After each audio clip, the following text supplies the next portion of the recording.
तो hello friends. Start करते हैं आज का video. First of all welcome everyone to this YouTube channel. आज है 24 मार्च 2025। आपके सामने अगर आप देखोगे, ये सेंसेक्स का ग्राफ लगा हुआ है जो कि पहुंच चुका है 78,000 के लेवल पर।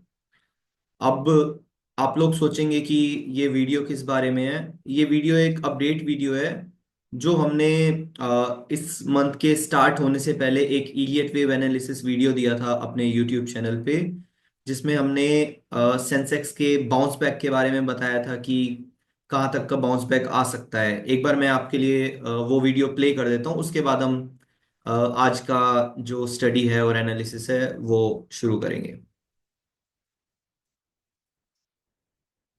को पूरा का पूरा गेम समझ आ जाएगा। मतलब फिर उसके बाद आप खुद ही पहचान लोगे कि ये जो नेक्स्ट लेवल है इस करेक्शन के रुकने का, मतलब एक शॉर्ट टर्म का बेस बनने का या बॉटम बनने का, वो किधर होगा।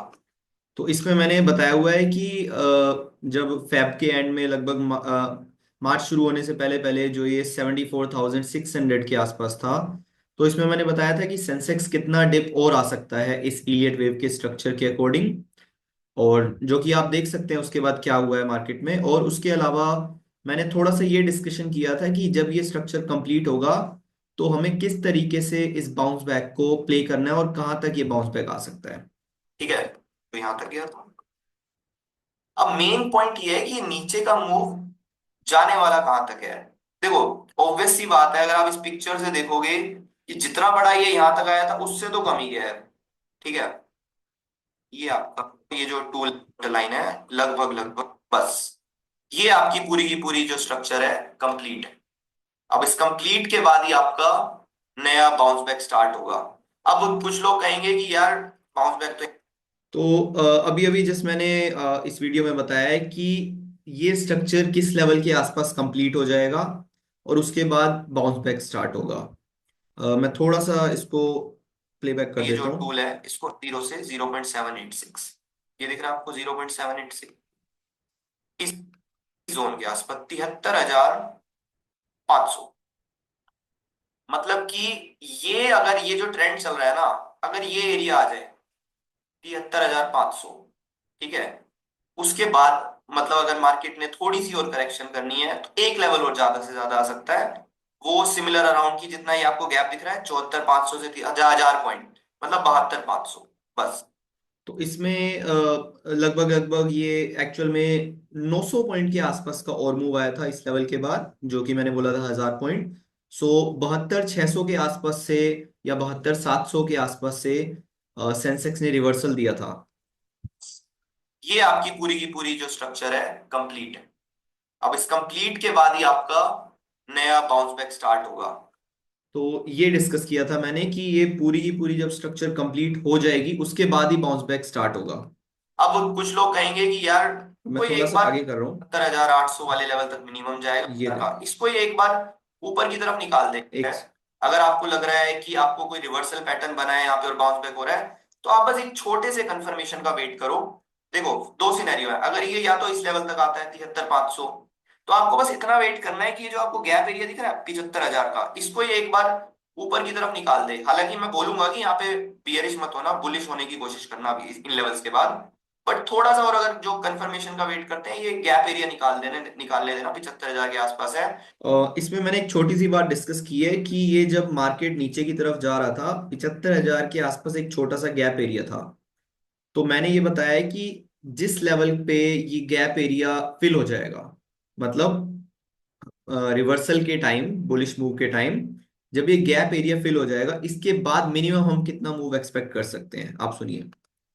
मैं बता रहा हूँ कि आपको एक कम से कम भी 2-2,500 से ज्यादा पॉइंट का बाउंस बैक मिल जाएगा, जो कि मतलब 77,800 वाले लेवल तक मिनिमम जाएगा। और अभी अभी जस्ट मैंने बोला 77,800 का लेवल मिनिमम आएगा, और उसके ऊपर कितना और जा सकता है। शायद 78,700 तक भी जाए।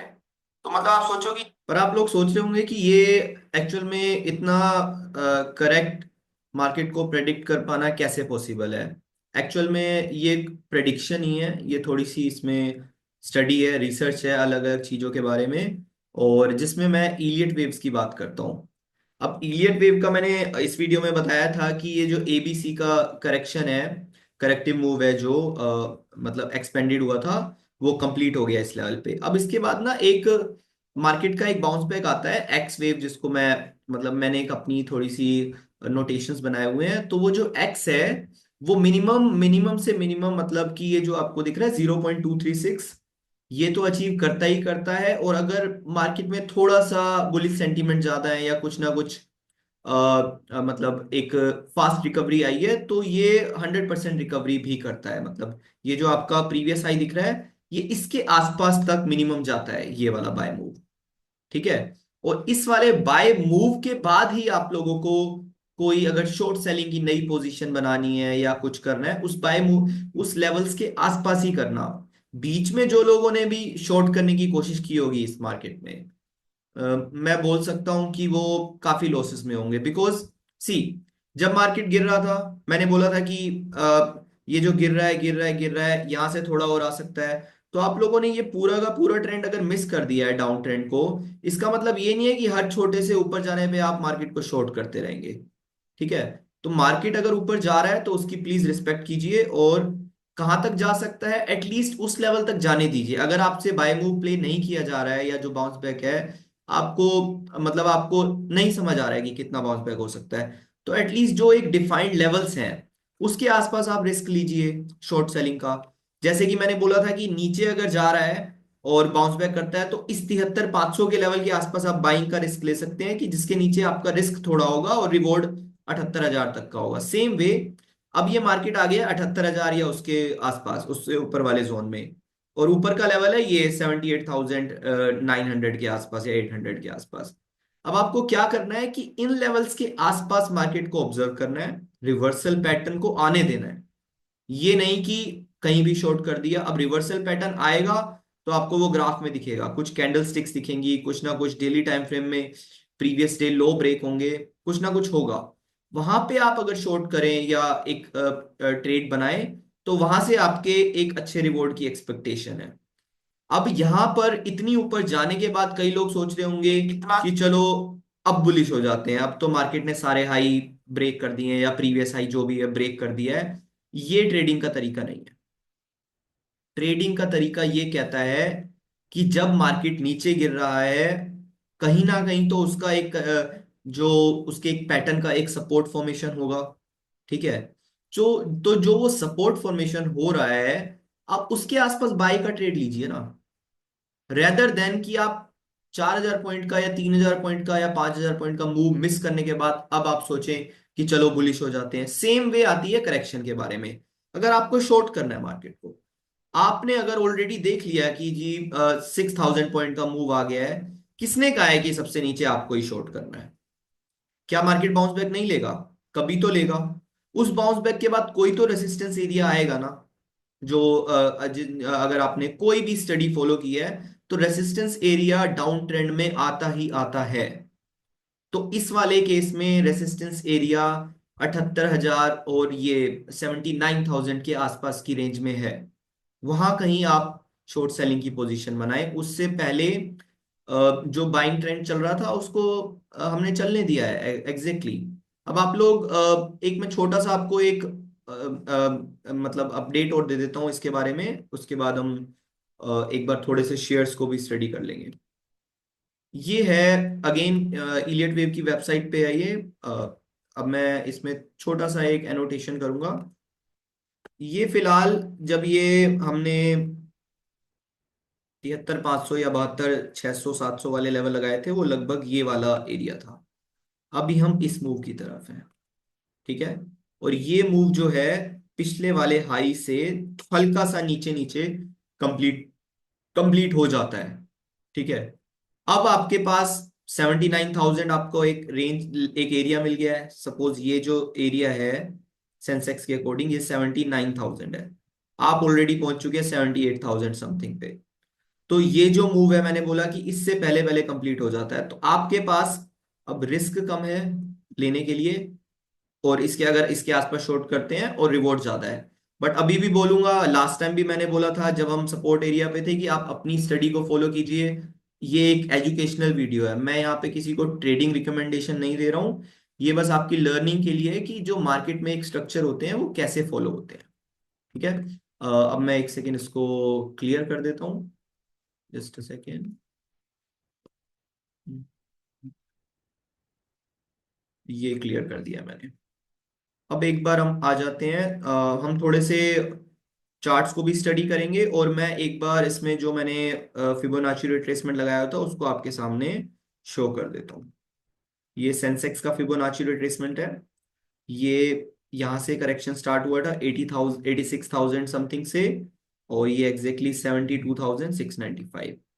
जब मैंने बोला था कि ये आप 75,000 का लेवल निकल जाने दीजिए कंफर्मेशन के लिए, जिसको बुलिश ट्रेंड प्ले करना है, अगर उन्होंने इस डिसिप्लिन को फॉलो किया होगा, तो आप सोचिए कि यहाँ पे एक डब्ल्यू फॉर्मेशन का कंप्लीशन हुआ था 75,000, और आपको मिनिमम से मिनिमम 3,000 पॉइंट का मूव मिला है। ठीक है। अब इसके बाद नेक्स्ट स्टेप होगा क्या? नेक्स्ट स्टेप ये है, आपको ये लेवल दिख रहा है 78,700 के आसपास। इससे पहले पहले मार्केट को अगर कोई रिजेक्शन दिखाना है, रेसिस्टेंस दिखाना है इस लेवल के आसपास या इससे थोड़ा पहले पहले, ठीक है, तो उस रेसिस्टेंस को पहले दिखाने दीजिए। अगर आप ऑप्शन चेन का एनालिसिस करते हैं तो डेटा को बियरिश होने दीजिए। उसके बाद आप इस जो डाउनसाइड का जो मूव है उसको प्ले करने की कोशिश करना। उससे पहले अभी बीच में कुछ पॉइंट हो रहे हैं, तो छोटे छोटे अगर यहाँ पे एक दो छोटे छोटे छोटे डिप आते हैं तो उसमें शॉर्ट ना करके आप एक प्रॉपर लेवल पे एक शॉर्ट ट्रेड बना के, और एक प्रॉपर अगर एसएल लेना जानते हैं तो ही उस ट्रेड में आप अपनी एनालिसिस के अकॉर्डिंग जाइए। अदरवाइज आप इसे ऑब्जर्व कीजिए जो आपका इलियट वेव का स्ट्रक्चर है, फिर आपको मैं शायद अगले मंथ फिर एक अपडेट दूंगा कि वो किस तरीके से वो स्ट्रक्चर फॉलो हुआ। और अगर हम गलत होते हैं, अब आ जाते हैं कि हम किस केस में गलत हो सकते हैं। हम एक केस में गलत होंगे, जब ये मार्केट ये जो 0.618 का रिट्रेसमेंट है 80,000 लगभग 81,000 किसी भी वजह से अगर ये इस लेवल को अचीव कर लेता है, किसी भी वजह से, मैं ये नहीं बोल रहा कि हम गलत नहीं हो सकते, अभी भी बोल रहा हूं कि किसी भी वजह से अगर ये अचीव हो जाता है, ठीक है, तो उसके बाद जो भी रिट्रेसमेंट आएगा उसको डाउन ट्रेंड मत काउंट कीजिए। उस रिट्रेसमेंट के बाद बुलिश होना है। बट वो केस अलग है। उस केस में मैंने क्या बोला कि हम ईसाई को भी ब्रेक कर चुके होंगे और ईसाई के भी थोड़ा बहुत ऊपर जा चुके होंगे, तब वो केस आएगा, वो होगा बायोन डिप का केस। वो भी ऊपर जाने पे जब करेक्शन आएंगी तो हमें बुलिश ट्रेंड को फॉलो करना है। बट अभी तक जो स्ट्रक्चर में दिख रहा है वो एक बियरिश ट्रेंड है। ये एक मेजर बाउंस बैक था जो कि मैंने प्रीवियस वीडियो में भी बताया था, जो 78,000 के लेवल तक जा सकता है, बोला था क्लियरली। अब इस बाउंस बैक के बाद जो आपके लेवल्स हैं इसके आसपास ही मार्केट डिसाइड करेगा कि उसको करना क्या है। ठीक है। आपके लिए सारा कुछ मैंने अभी सिंपल कर दिया है। अब आप बस ऑब्जर्व कीजिए इन लेवल्स के आसपास और देखिए कि नेक्स्ट मूव्स किस तरीके के आते हैं। अब मैं आपको कुछ स्टॉक्स के बिहेवियर की तरफ ले चलता हूं एक बार। अच्छा, एक बार गिफ्ट निफ्टी की तरफ भी आ जाते हैं, जो कि उसके नेक्स्ट वीडियो में मैंने एक बात और करी थी कि मैंने वीडियो डाला था, उसमें मैंने डाला था 12 मार्च से 18 मार्च क्या हमें इस रेंज में ट्रेड करना चाहिए। मैं अगर आपके सामने मैं स्टॉक पॉइंट के चैनल पे आ जाता हूं दोबारा, ये वीडियोस क्लियरली पढ़ लीजिए। ये आप थंबनेल भी देख सकते हैं इस वीडियो का, जो आपके लेफ्ट साइड में 12th टू 18th मार्च 2025, इसमें मैंने लिखा था निफ्टी स्ट्रॉन्ग है, बैंक निफ्टी वीक है। क्या इस पर्टिकुलर वीक में ट्रेड करना ठीक रहेगा? क्या इस हफ्ते? मैंने ये नहीं बोला कि इसके बाद आप ट्रेड ही मत कीजिए, इस पर्टिकुलर वीक में। मैं एक बार प्ले कर देता हूँ। तो मार्केट में इस हाई फॉर्मेशन के बाद एक डाउन ट्रेंड। आप इस वीडियो को भी वॉच वॉच कीजिए। इसमें बताया गया था कि अगर नीचे की तरफ बैंक निफ्टी का एक स्पेसिफिक लेवल है, अगर वो ब्रेक होता है तभी बियरिश ट्रेंड लेना है। उसके अलावा अगर मैं सेंसेक्स की बात करूं, ये सुनिए, कवर अप नहीं करते हैं, या निफ्टी ठीक की। है। तो इस डेट के पहले पहले जो टारगेट है वो कोई बड़े टारगेट नहीं है। ये देखो, ये जो 21 मार्च की डेट है, इससे पहले मैंने बोला था कि बड़े टारगेट नहीं है। बड़े टारगेट नहीं है मतलब बाउंस बैक अभी भी है, बड़े टारगेट नहीं है, बट 21 मार्च के बाद बड़े टारगेट्स हैं। अब आप देखिए कि ये 21 मार्च है, एग्जैक्टली जो हमारा फिबोनाची रिट्रेसमेंट है ये आया, और उसके बाद के टारगेट आप देखिए कि हमने कहाँ तक अचीव कर लिया है गिफ्ट निफ्टी के लेवल में। ठीक है। तो ये मैंने बस एक क्लैरिफिकेशन दिया है कि आप पुराने वीडियो से भी एक बार इस वीडियो को रिलेट कर सकते हैं कि क्या डिस्कशंस हुए थे, किस केस में मैंने बोला था कि बियरिश होना है, और किस केस में बोला था कि क्या मार्केट की रेंज है और कब बुलिश होना है। 18 मार्च तक आप देखो कि एग्जैक्टली मार्केट ने वही 22,700 के लेवल के नीचे नीचे काम किया था। ठीक है, उसके बाद ही हम बुलिश हुए हैं। ठीक है, अब मैं आपको कुछ एक बार स्टॉक्स के बिहेवियर के बारे में और दिखा देता हूँ। बाइंग या सेलिंग कोई रिकमेंडेशन नहीं है, अभी भी आप अपनी स्टडीज को फॉलो कर सकते हैं। ये है टाइटन कंपनी, इसने एक रिजेक्शन दिया है। इंडसइंड मैंने बोला था कि ये स्ट्रक्चर आसानी से बुलिश नहीं होने वाला है। आप कोटक बैंक देखिए, आप आईसीआई देखिए, सब अपने टॉप पे हैं। और इंडसइंड को देखिए क्या कर रहा है। ठीक है, और जेके सीमेंट, इंडिगो, मैं एक बार उस पे आ जाता हूँ। एक एक पर्टिकुलर शेयर में मैंने ना पिछले वीडियो में डाइवर्जेंस के बारे में बताया था, आरएसआई डाइवर्जेंस का नाम लिया था मैंने, एमसीएक्स। अब आप देखिए कि क्या वो वर्क करा है। एक बार मैं अगेन पुरानी वीडियो पे आ जाता हूँ जिसमें हमने एमसीएक्स के बारे में बात किया था। 1 सेकेंड, ये यही वीडियो है आई थिंक, टाटा कम्युनिकेशन। इसमें मैं बेसिकली बुलिश मूव्स के बारे में बता रहा था शेयर्स में। और ये आ गया आपका एमसीएक्स, 1 सेकेंड। हाँ, ये देखो ये किस लेवल पे था, 47,000 के लेवल पे। क्या डिस्कशन हुआ था, रिलेटिव स्ट्रेंथ लगाया था हमने आरएसआई, और इसमें बात किया था हमने किस चीज का, डाइवर्जेंस का। ठीक है, ठीक है, बट यहाँ पे क्या हुआ था ग्राफ में? लो फॉर्म हुआ था, लोअर लो। आरएसआई में क्या हो गया? हायर लो। इसको बोल। यही मैंने बताया था कि आरएसआई में हमें डाइवर्जेंस दिखे थे। और अब एमसीएक्स का अब आप ग्राफ देख लीजिए, मैं सेम डाइवर्जेंसेस को लगा देता हूँ 1 आवर के टाइम फ्रेम में जो हमने डिस्कस किया था। जस्ट सेकेंड, ये आपका एमसीएक्स का ग्राफ है। ये हम उस दिन पे थे जब 4700 के लेवल पे थे, और आज आप देख लीजिए कि हम 5500 के लेवल पे हैं। अब देखो आरएसआई में क्या हुआ है। यहां पे बोला था कि बुलिश होना है जब ये डाइवर्जेंसेस दिखे थे 4700 के लेवल से। अब आप देखो कि हम क्या यहाँ पे बुलिश होना सही रहेगा। अब आपके सामने पिक्चर क्लियर है। तो इस तरीके से आप कोई भी जो आप ट्रेंड को अगर आप स्टडी करते हैं, फॉलो करते हैं, तो प्लीज कोई ना कोई एक स्टडी को फॉलो कीजिए और उससे के साथ अपना डिसिप्लिन स्ट्रिक्ट रखिए। स्टॉप लॉस, टारगेट, ये सब अचीव हो जाएंगे, स्टॉप लॉसेस भी आएंगे, बट आपका जो स्टडी है वो एक ट्रेंड, जो ट्रेंड का एक माइंडसेट होता है उसके अकॉर्डिंग होनी चाहिए। ये नहीं कि आप अगेंस्ट द ट्रेंड जा रहे हैं हर छोटे मूव पे। ये बेसिकली अभी गिफ्ट निफ्टी का है। मैं आज के लिए छोटा सा एक अपडेट आगे का दे देता हूँ। ये कुछ लेवल है, इस लेवल के आसपास अगर ये रिजेक्शन लेता है, कुछ दिन साइडवे रहता है या ब्रेक नहीं कर पाता है किसी भी वजह से, तभी और मैं आपको बियरिश होने की सलाह कब दूंगा दोबारा, जो मैंने बोला था कि लेवल तो आ गए हैं बट हमें दोबारा बियरिश मूव कब प्ले करना है, इसको कर लेने दीजिए जो कर रहा है। आप मिनिमम ये जो आपको लेवल दिख रहा है 23,300 गिफ्ट निफ्टी में, इसको प्रॉपरली ब्रेक डाउन होने का वेट कीजिए और फिर सेल ऑन राइज कीजिए। अगर मतलब मैं अभी भी बोलूंगा कि ये ट्रेडिंग सजेशन नहीं है, आप अपना खुद का एक बार स्टडी कीजिए जो मैंने इलियट वेव्स के बारे में बताया। अगर आपकी चीजें मेरे साथ मैच होती हैं तो आप उस चीज को फॉलो कर सकते हैं। तो आज के वीडियो के लिए इतना ही। फिर मिलते हैं नेक्स्ट वीडियो के अपडेट में।